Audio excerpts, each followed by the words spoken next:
Hi, YouTube. So these brassicas made a lie out of me.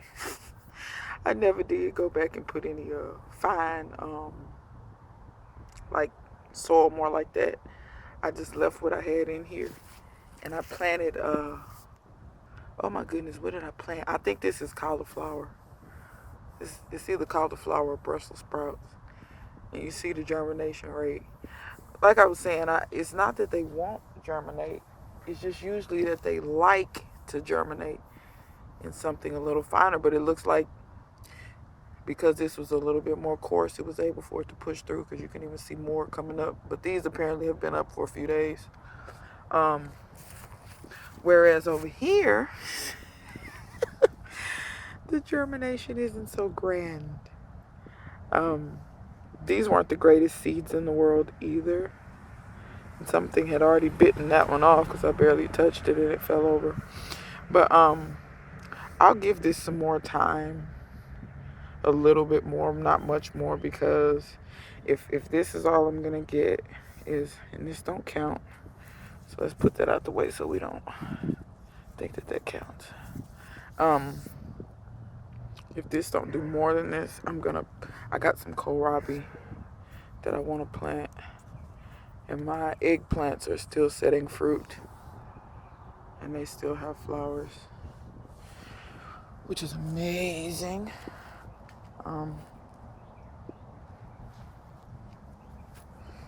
Let's see how stuff is looking.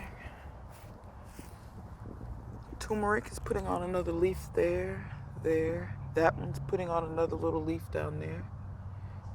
Ginger's got another leaf it's sending up. We've been getting quite a bit of rain. And thanks for everybody that checked on me after them tornadoes. They weren't anywhere near me. Like I told somebody, those tornadoes that happened in North Dallas, I keep trying to tell people, stop participating in white flight. We don't hardly get that kind of stuff on this side of town. Granted, tornadoes don't have they don't care where they touch down at. They just do their thing wherever.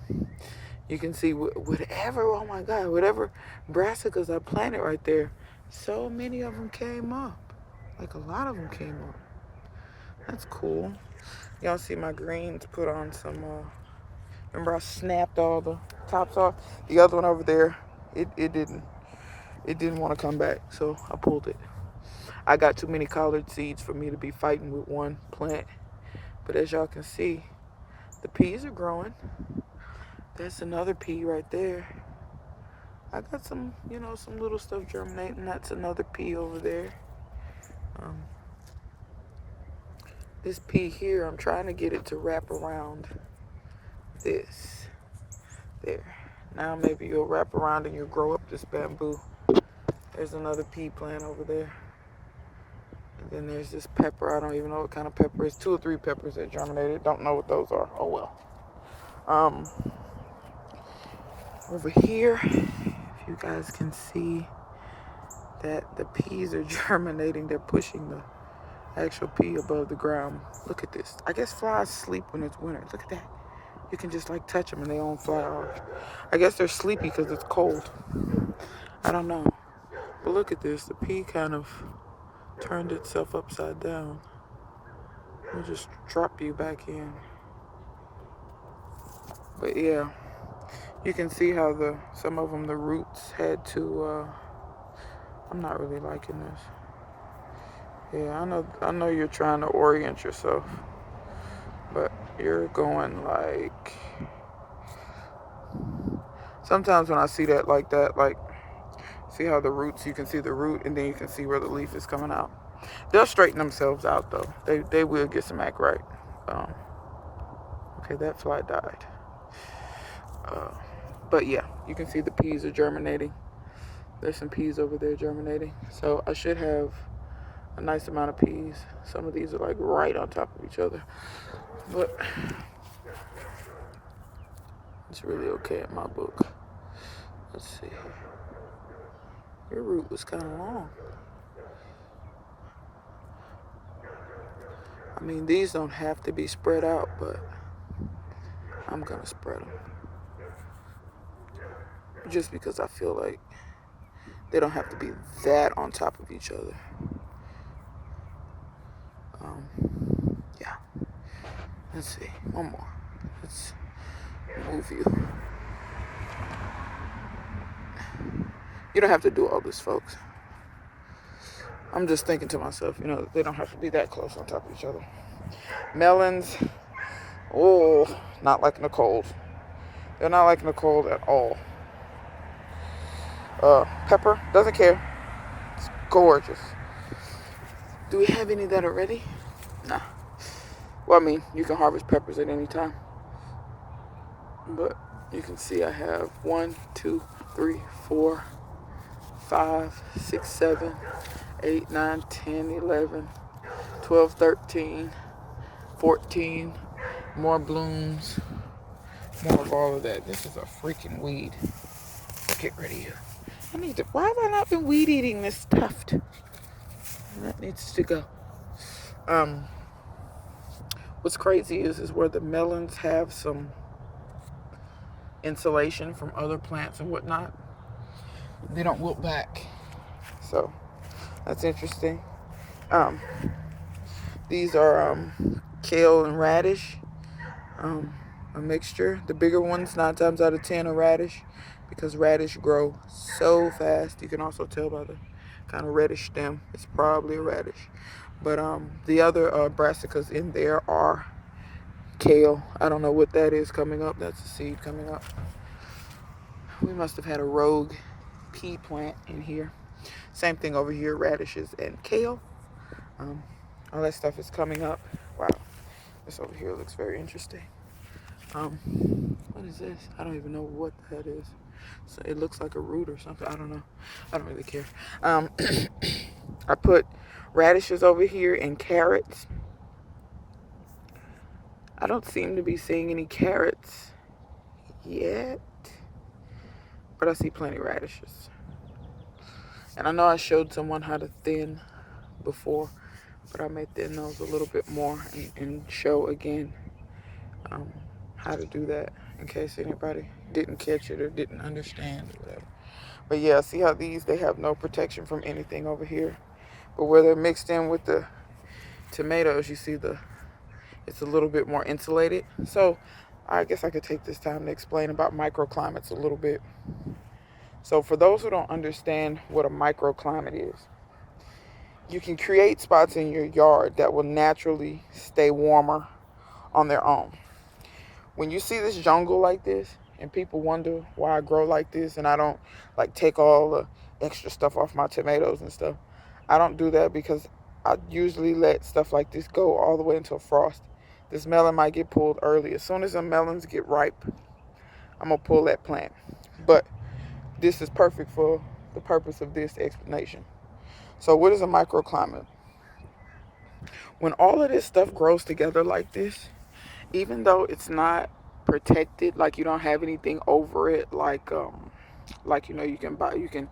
you can protect stuff from frost using sheets or frost protection material, burlap, plastic, any of that. Even though you don't have anything over that, naturally up in here, this will stay warmer. Like even with my hand right here, I can tell you it's warmer in here than it is out here where I'm at, because these leaves naturally kind of insulate themselves, because it keeps, there's really not much air movement in here. Like when they say take off all those lower leaves of your tomatoes and all that stuff, so that you can create airflow. Well, when you don't do that, you don't create airflow.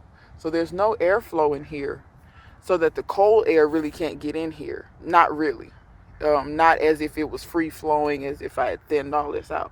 So when the wind blows, it really just continues to trap or, contain warmer air more in towards the middle. And that's why you notice these leaves they're not wilting back. Whereas over here, where they're more open, exposed, they've all died back. But yeah, so these tomatoes actually will insulate themselves. And I've actually had tomatoes when I grow them like this, like a jungle. I've had a light frost come, and all the outer stuff will be wilted, but the inside stuff will be perfectly fine. So, and the same thing with these currant tomatoes. I've had currant tomatoes, all this stuff out here, these little tops that are exposed, that are furthest out, all that'll wilt, but all that down in the middle will be fine. And it'll sprout and grow. It'll keep growing if the frost isn't too hard. So, um, nothing really to see there, just onions. But yeah, I just wanted to explain about a microclimate. That's how that works. You can use a lot of things to create a microclimate. You can use the side of your house as well, or anywhere that actually kind of holds heat pretty good. I don't know what. I think a limb fell, or the wind. Maybe the wind kind of blew that. I don't know. Something blew it. But yeah, sweet potatoes making a nice little carpet. Nice little carpet. That's what I like to see. Strawberries. Still doing the same old, same old. Got a strawberry there. I don't know if these will make anything. Let me see. But yeah, like I was saying, you can use the side of your house. If the sun beats on that side of the house will warm all day long, and that heat will radiate all night long. It'll help protect your plants. Look at this. This is gonna freaking take out across the yard. This frost ain't. These buttercups, man. I often wondered why they call them winter squash. I'm starting to think they like the cold. And if this proves to be an okay winter plant, I may plant them like that. Look at how pretty the flowers are. I don't think I have any females on here right now. I don't think. I'm not sure. I'm going to try to get these seeds to people if they want them. The buttercup. I did harvest some, and I sent some out to people. Because off of that one that I harvested, I got quite a few seeds, and I still have quite a few seeds left. So I'm interested in getting the buttercup seeds out to people who want to try them, because I know a lot of people had vine borer issues. A lot of people had squash bug issues, and I want to get them out to people who want to try them. If you like butternut squash, I'm gonna tell you right now, you will like buttercup squash. I prefer this to butternut squash. If you've never had butternut squash, I'll tell you what it tastes like. The flesh, you can cook it a number of ways. I usually roast mine to preserve nutrients and things like that. I usually don't boil it. You can boil it, but you can cook it a number of ways. But when you cook it, the flesh is slightly sweet. I cook mine until it's just tender. So, but when you cut it, it's very, very, very hard. It's very firm. It actually helps if you put it in the. That's the one that got pollinated. This one is much smaller than the first one I had. The first one I had was much bigger than that, and I don't know what size they're normally supposed to be. I don't know if they're supposed to be that size. The one I harvested, the first one, was twice that size. But anyway, the flesh is firm, slightly sweet, but that's what butternut tastes like. Buttercup is sweeter than butternut. It's not sugary sweet though, so don't think it's sugary sweet. But it actually pairs really well with I roasted mine with rosemary, olive oil, and just a little bit of salt and pepper, and it was delicious. So it paired really well. I'm gonna tie you to that. Let's see, or maybe I'll tie you to this one. I don't know. You're being very belligerent. But yeah, the buttercup vine borers attacked it 3 or 4 times. It never died. If you're wondering how long this is 20 feet. Roughly 20 feet. Yeah, it's got to be at least 20 or 18, maybe 18 feet. So it goes from all the way down there, all the way. And something's been eating it down there. That's why it's not really. I had a part that was taken off down here, but you can see something's been eating the leaves. I don't care. I really don't care. And it doesn't care either, because these leaves will just die off, and it'll just, because it's actually been putting on more leaves down here. If you can see, there's a new branch there. And there's my little monster. Hey, Chris. Y'all can see my basil is getting tall. And I know why it's doing this. It's getting ready to bolt. I'm going to chop it. I don't mind it bolting, but somebody gave me seeds. I think Barefoot Gardening gave me seeds for basil. She gave me holy basil. And then somebody else sent me sweet basil, which is the same as that. That was Starduster. She sent me, so I'm not really worried about. I might collect seeds, but I'd rather cut it. This is the first part of the plant. I'm actually going to take all these leaves off. When your leaves look like this, they're not doing anything for the plant. They're not really photosynthesizing anymore. So there's really no need for you to keep them. So yeah, I'm gonna break all these off. Plus that'll allow me to be able to kind of get in this bed. This is a weed. I'll leave my soil behind. This will allow me to get in this bed and maybe plant some peas or something. Plant something in there. There's one that got pollinated. Didn't know about that one. So that's what I mean, y'all. There's always it's kind of surprising. These are very spiny and thorny like. But y'all can see it's still growing. It's like I don't care about the colds. Yeah, Sandy, we love you too. Don't come outside. You know you're not an outside cat. So I'm gonna take these and just throw them on top of the compost pile. If y'all can't tell, that's a big pile. Big pile. Y'all can see it's real dark because it got rained on quite a bit. This stuff over here doesn't seem to mind.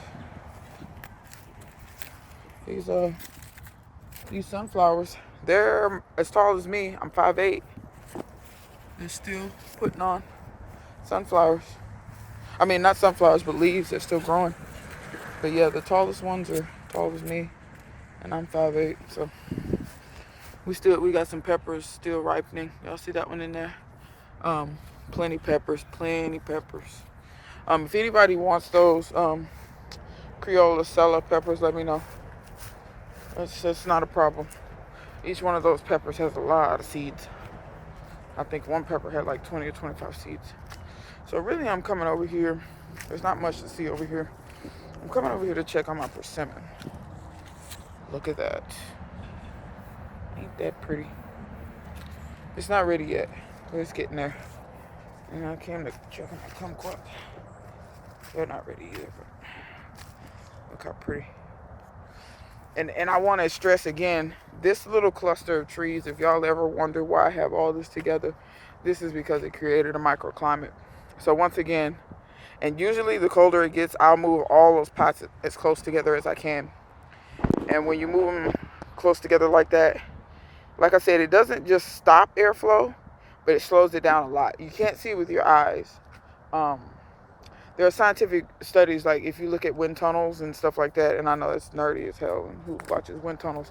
But if you watch wind tunnels, you can actually see it actually work.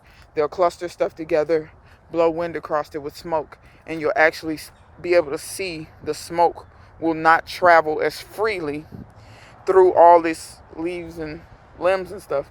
It actually will take the path of least resistance and go more around it. So I mean, that's how it works. All of this kind of insulates itself, and it kind of slows airflow, and it slows the cold from being able to really set into your plants and damage them. So just a little bit more about that, about a microclimate and how that works. So this is probably gonna be the last thing I mention because we're at 20 minutes. Once again, I think I had showed this before, and I know this isn't the best light, but look at how this beautiful burgundy, and that's coming out of the rootstock of my tree. These are my wild garlic. If you have these native in your area, don't cut them down. They are delicious when you cut these tops. And I usually put them in eggs or just whatever, or I top stuff with them. Like if I got a baked potato or something, I'll top it with but they taste just like they're like basically like garlic chives, but they're the wild variety, so they don't get those big pretty purple flowers, but they taste amazing. That the taste is actually a little bit stronger than garlic chives, but They're delicious. But anyway, they grow wild. I planted them in here just cause, and they grow wild in the yard too. And I'd usually dig them up and use them. But anyway, this is coming out of the root stock of my plant. You see over here, it's producing a lot of leaves. And I think what I'm gonna do is, I may pull off this little stuff so it can concentrate on this. I want to know what this is gonna do. I don't know what rootstock they put these on, and usually when they put peaches or graft trees on the rootstock, it's the roots that you want because the top of the tree really doesn't produce anything, or the fruit is not that good. Like for instance, they usually graft apples onto apple specimens that it either doesn't have great fruit production, or the fruit tastes like trash. But I'm really curious to see what this would grow, and the other one's not doing that, but that one is. So. But let me show y'all. My peach tree bloomed again. Y'all see that? It bloomed again. And you know it's not gonna make any peaches. But yeah, it decided to bloom again. And a lot of the blooms have fallen off. It bloomed a while ago. I just forgot to show y'all. I've waited too late to prune this too. So this tree isn't gonna get pruned. If I prune it now, a lot of the pruning I'm going to prune off all my fruit. And I'm so greedy. I should have pruned it right after I harvested all the fruit. So that's a tip for y'all. Because I pruned this one time this time of year. Let me show you what I'm talking about. Actually, you know what? I'm going to come back with another video. This is 21 minutes. And I know nobody's going to watch this long and they're going to miss this information at the end. So I'm going to come back with another video. All right, till next time. See you guys later.